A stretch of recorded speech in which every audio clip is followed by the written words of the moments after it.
Welcome back, you guys. This is Riley here with Learn With Me. And this sweaty individual here is about to give you a bit of a discussion about the plant Anise Hyssop. And let's have some fun, you guys.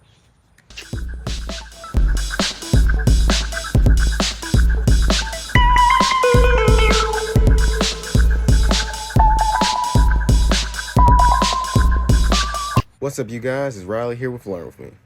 This video here is about my Anise Hyssop. For starters, Anise Hyssop is a pollinator powerhouse.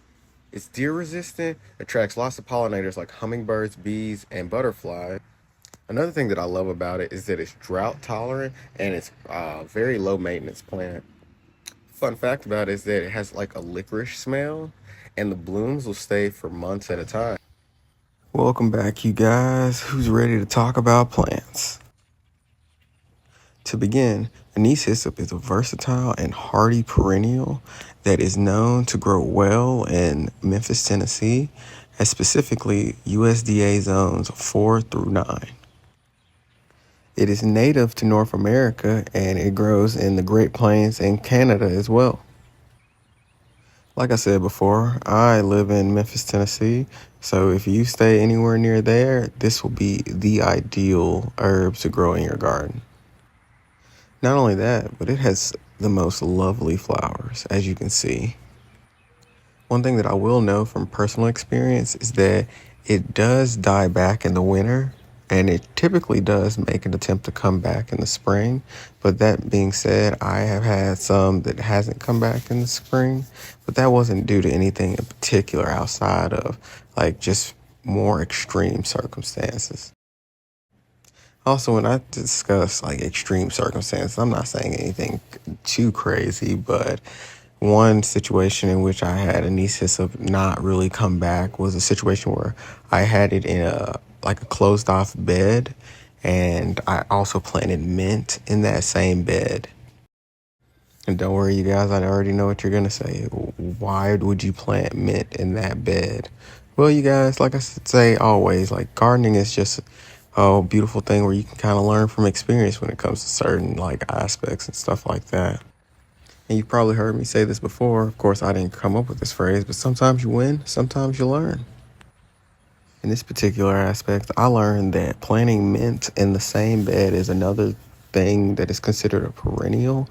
It will more than likely turn that plant into an annual due to how aggressive the rhizomes of mint can be in like a personalized bed in that regard. One thing I want you guys to note as you're looking at this video is to note the flower blooms and just how lovely they are. One thing I can appreciate about them is that they are one of the longer lasting flower blooms. So that means that once they start to bloom, their blooms will typically last like at least a month or two. And that's not something that you typically see as common when it comes to some flowers. In regard to the longevity of the blooms, they typically will come out like late summer and will actually last until early fall. Here shortly, I'm going to show you one of my larger plants that I grew over about a year ago and how like massive it came in regards to its blooms. Of course, this plant can regrow itself from either seeds or root production, and it can get to about 5 feet tall. That being said, make sure you have a decent like bracket or something to hold it up with, because if you put it in front of a door cam, you will get plenty of notifications, especially on days that are windy. Just want to take a moment to acknowledge and thank my subscribers out there and all the viewers that are watching. If you guys have anything that you suggest or you would like to say, please leave them in the comments, as I deeply enjoy reading the comments. I've been a bit behind as of late, but I try to respond to each and every comment that I come across. Make sure to like and subscribe if you're new to the channel, and even comment to say hey, just to kind of stop by and start a new conversation.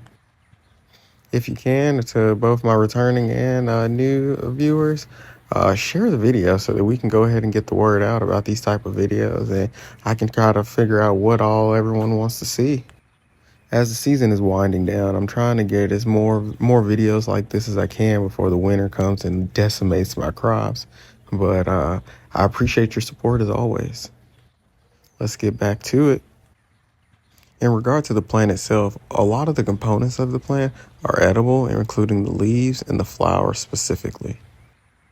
Personally, I love making tea with the leaves, as they are great for easing cold, flu, and congestion symptoms.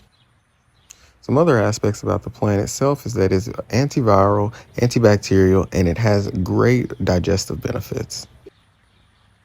As always, remember to conduct your own research before trying to implement this plan into your own diet. As I appreciate the trust that we have fostered here, it is important for us all to do our own due diligence. Not only do I want to build trust here, but I want us all to hold each other accountable and base all of our decisions and plans in the future off of information, and useful information at that. If you guys find anything questionable about anything I say in this video, please let me know, as I rely on you guys to let me know when I'm overstepping when it comes to a lack of research. One of my favorite fun facts about this plant is just it having a licorice smell. Like, I just did not expect that when I first got the plant, and you would think this is how licorice is made, but it's not. It's just another byproduct of the plant itself. Another thing that a lot of people like about this plant is that if you line your property with it, deer hate this plant. It is a highly deer-resistant plant in general.